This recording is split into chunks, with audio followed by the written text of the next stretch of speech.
Jackson, Wyoming is something of a San Francisco of the Rockies, a place of phenomenal natural beauty. The Tetons are like a fairy tale mountain range, but a place dominated by a mostly out-of-touch wealthy elite. Teton County is one of the wealthiest in the country, and to compete with DC crookedness this far out on the frontier, that's really saying something, except unlike the San Franciscos and the DCs and the New Yorks, Jackson is extremely isolated on its own ideological island. In a state that voted 70% for Trump, Teton County voted almost 70% for Biden. There is a reason Liz Cheney chose Jackson for her concession speech last year after she was ousted by her primary challenger. Freedom must not, cannot, and will not die here. Well, if freedom thrives in Jackson, it doesn't shop with a plastic bag, because those are banned now as the city works on importing the bum excrement that goes along with such policies. But in fairness to Liz Cheney,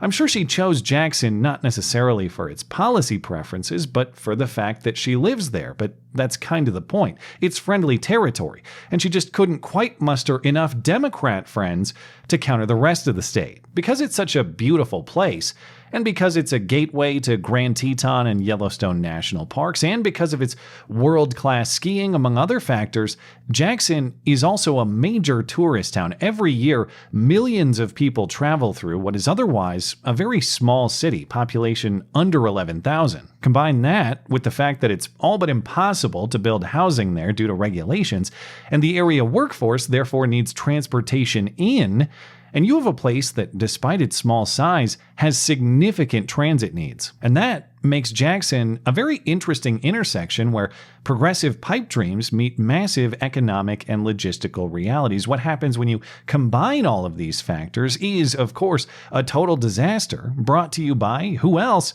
The federal government. Jackson's public transit system is a fleet of about 30 buses moving thousands of people a day called the South Teton Area Rapid Transit System, or START. In the system's decades of operation, it has relied primarily on diesel-fueled buses.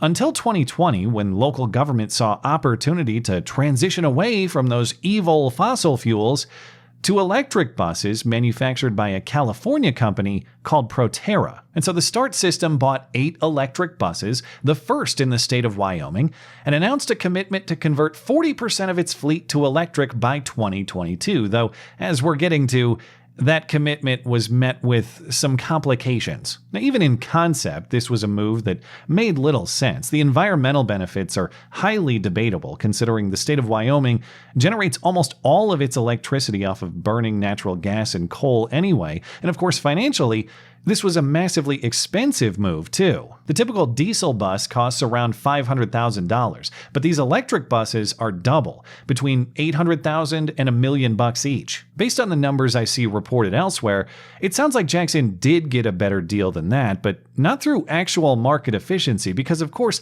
none of this has to make any practical or financial sense if the federal government is assuming the costs and the consequences. Jackson bought its first round of electric buses with 80% of the costs covered by a federal transit authority grant in 2019. And in the next 2 years, Jackson received millions of dollars more in federal grants to expand that electric fleet. And Jackson used that federal money to buy those electric buses from that California company, Proterra.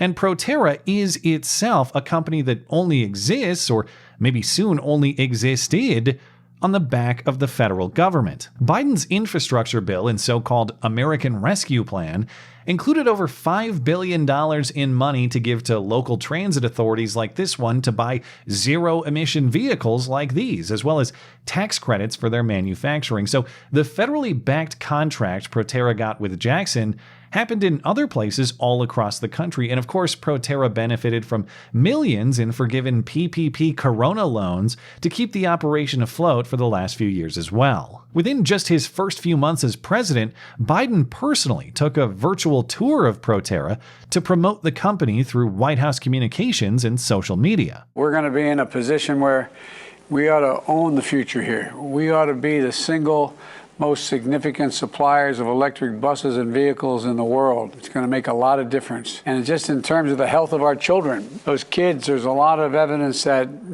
breathing that diesel fuel, a lot of asthma, a lot of, it's not only and not only making it more convenient to ride and making it more smooth and all of that, it's going to physically change the health of our kids in those yellow school buses. But in following that prediction, Jackson's transit system has realized none of it. The system didn't get more efficient or healthier. I am myself an improbable survivor of childhood diesel bus exposure, but instead, the system was all but crippled. How's this for unhealthy?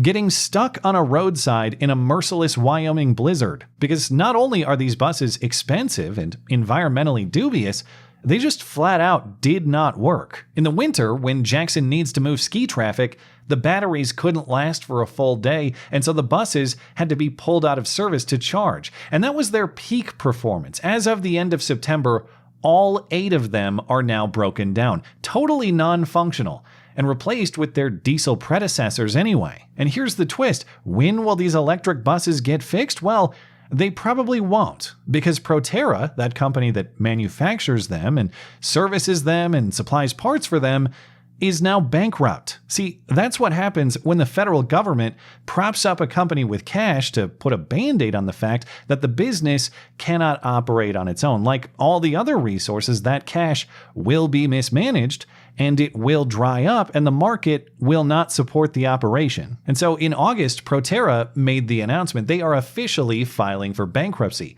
They say they'll still operate for the time being, but of course, this move has some implications for the company's outstanding work orders, Jackson's included. Among the many factors the company cited for its ailing finances, hilariously, the impact of inflation. Proterra was accepting contracts that took so long to fulfill, because these bus builds are mostly custom jobs, that by the time they actually built the buses cost more to make than the money they accepted to make them. Because of inflation, they were building these buses at a loss, in other words. So, at least in part, ironically, the inflationary effect of the free government money fire hose that was propping this company up in the first place is the reason the company can't survive. So just to reiterate, understand that funny money is what made this transaction possible on both sides of it. Federal subsidy is what Proterra used to build these buses, and federal subsidy is what Jackson used to buy them. So